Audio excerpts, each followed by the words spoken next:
எல்லாருக்கும் வணக்கம். ராஜம்மா சமையல். இன்னைக்கு வந்து கத்திரிக்காய் பாப்போட குழம்பு வைக்கிறேன். வீடியோக்குள்ளே போகலாம். ஃபஸ்ட்டு வந்து கடுகு போடணும்.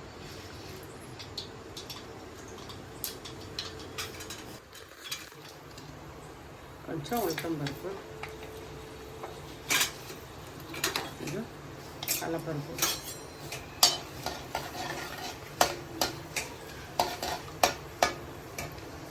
சீரகம் அதுக்கு அடுத்து வந்து பூண்டு ஒரு நல்ல ஒரு பெரிய பல்லு,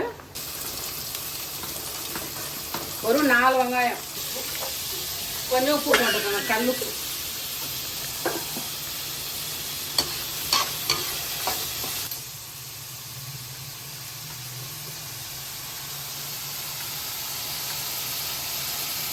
ஆனால் வந்து உங்கள் ஆயா வந்து நிறைய பூண்டு போடுவாங்க. இது வந்து வேர்க்கடலை நம்ம போட்டிருக்கோம்ல,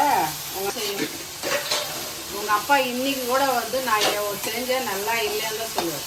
எங்கள் அம்மா மாதிரி செய்யவே மாட்டேங்க அப்படின்னு. நான் உண்மையில் அந்த அம்மா மாதிரி டேஸ்ட்டு பண்ண முடியாது. இந்த சமையல் வந்து எங்கள் மாமியார் சமையல். எங்கள் மாமியார் கிட்ட தான் நான் கற்றுக்கினேன். ஆனாலும் எங்கள் மாமியார் மாதிரி என்னால் பண்ண வராது. ஏதோ என்னால் முடிஞ்ச அளவுக்கு பண்ணிட்டு இருக்கேன். எங்கள் வீட்டுக்காரர் வந்து எங்கள் அம்மா மாதிரி இல்லை அப்படின்னு எப்பவுமே சொல்லுவார்.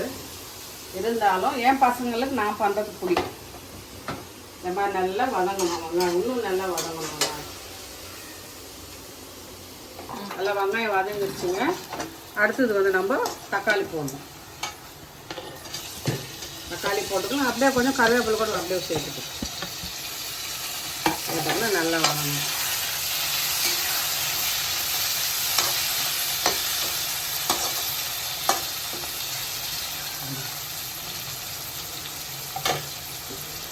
நல்லா வதங்கட்டும். ஒரு மூடி ஒன்று ஜெயிச்சு கொஞ்சம் பெரிய மூடி வை. அது மேலே இது மேலே ஒரு மூடி வை. மூடி விடு.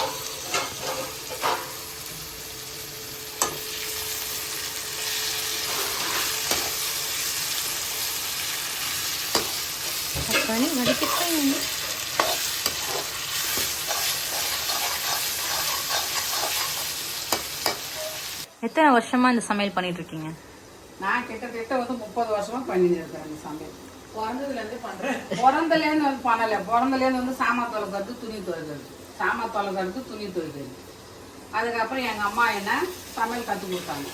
இந்த டிஷ் எத்தனை வாட்டி பண்ணியிருக்கீங்க? நிறைய வாட்டி பண்ணியிருக்கேன். எங்கள் மாமியார் எனக்கு கற்றுக் கொடுத்தாங்க. நான் நிறைய வாட்டி பண்ணியிருக்கேன். புரியுதா? நீ நிறைய வாட்டி சாப்பிட்ருக்கேல்ல, உனக்கு பிடிச்சிருக்கா இல்லையா? ம், ரொம்ப பிடிச்சிருக்குங்க. ரொம்ப பிடிச்சிருக்கா? சரி, இப்போ பாரு. அம்மா என்ன பண்றீங்க? இன்னும் அதோ கத்திரிக்காவும் பக்கோடா குழம்பு வச்சுருங்க. சரி, ஓகே. இவர் எல்லார் வீடியோலயும் வராரு. இவர் யார்? இவரு இவரா? யார்? இந்த ஹேண்ட்ஸம் பாய் சாய் ஹர்னவ் அவர் பேரு. பக்கோடா குழம்பா? எனக்கு இருக்கிறது ஒரே ஒரு பேரன். சாய்மா, நான் என்ன பண்றேன் தெரியுமா உனக்கு? என்ன பண்ற? சொல்லு, நீ தான் சொல்லணும். பக்கோடா குழம்பு. பக்கோடா தொக்கு. எப்படி கரெக்டாக சொல்லிட்டா? இந்த அளவுக்கு வந்து வதங்கின போதும். அதுக்கு அடுத்து வந்து கத்திரிக்காய் போட்டுக்கணும். கத்திரிக்காய் எப்படி வெட்டி போடணுமா? அப்படியே போடணும். அப்படியே போடலாம். அப்படியே வாமா போடுறீங்க? அப்படியே போடலாம். நாளாக வந்து கட் பண்ணிட்டு அப்படியே போட்டுருவோம். வதங்கும் போது எல்லாம் சரியாயிடும். எத்தனை கத்திரிக்காய் சொல்லவே இல்லையம்மா அவங்களுக்கு. எத்தனை கத்திரிக்காய் என்ன ஆகுது? எல்லாம் அவங்கவுங்க எல்லாம் நல்லா பண்ணுறவங்க தான். அவங்க எல்லாருக்கும் தெரியும். 4 கிலோ, 10 கிலோ, 1/2 கிலோ பண்ணிக்கலாம். அவங்க விருப்பம் அது. மஞ்சள் எடுத்துனாங்க. மஞ்சள் தூள் போட்டு, மஞ்சள் தூள்,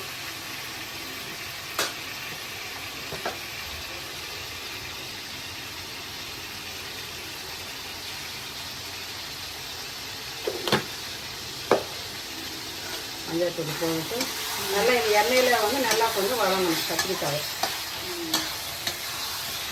ஏற்கனவே உப்பு போட்டிருக்கேன். அப்புறமா பத்தலைன்னு அப்புறமா போட்டுக்கணும். ஏன்னா பக்கோடாவில் உப்பு இருக்கும்ல, அதனால் கொஞ்சம் வதங்கணும் நல்லா. ஓகே. பாருமா இல்லை வயசா ஓகே இதெல்லாம் எண்ணெயில் இந்த மாதிரி நல்லா அழகாக கொஞ்சம் வதங்கிச்சுட்டேன் சரிதா. இப்போ வந்து இந்த பக்கோடா போடுறீங்களாம்மா? இதில் கொஞ்சம் இந்த மிளகாத்தூள் எல்லாத்தையும் போட்டுட்டு இது வந்து ஒரு 2 ஸ்பூன் மிளகாத்தூள். இவ்வளோ போட்டால் எதுனா வெறும் மிளகாத்தூள் எல்லாம் கலந்து வெறும் மிளகாத்தூள் வெறும் மிளகா ஆமாம் காரமாக இருக்கும். இதுக்கு நம்ம தனியாத்தூள் கொஞ்சம் சேர்க்கணும். ஆமாம்.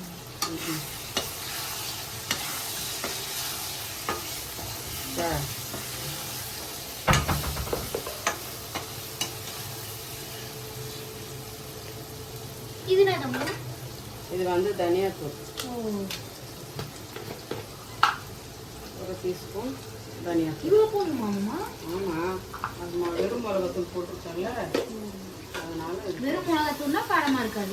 காரமாக இருக்கும். வெறும் மிளகாத்தூள் தான் காரமாக இருக்கும். அதனால தான் தனியாத்தூள் சேர்க்கறது இல்லை. ஓ, அப்படி சேர்த்தா வந்து கொஞ்சம் காரம் கம்மியாகும். காரம் கம்மியாக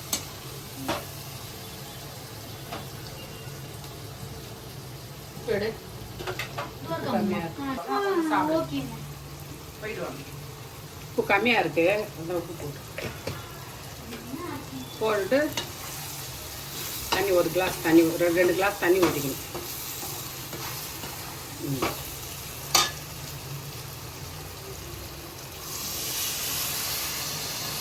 ஒரு கிளாஸ் தண்ணி.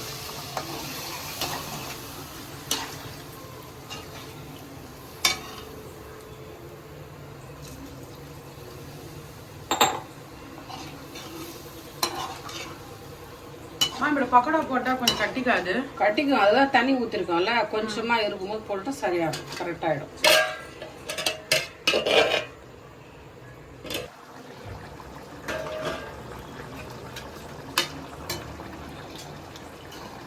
இந்த மாதிரி ஒரு வாட்டி கலர் விட்டுக்கணும்.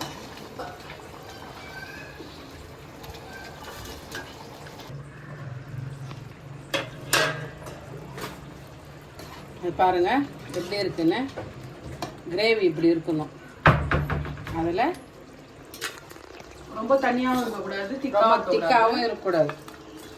கொஞ்சம் இப்படி இருந்தால் ஏன்னா இதெல்லாம் போடுறோம்ல இந்த பக்கோடா போட்டோன்னா எல்லாம் ஃபுல்லாக வந்து நம்மளுக்கு இந்த மாதிரி நம்மளுக்கு நிறுத்தி சரியாக கட்டிக்குவோம். அப்புறமா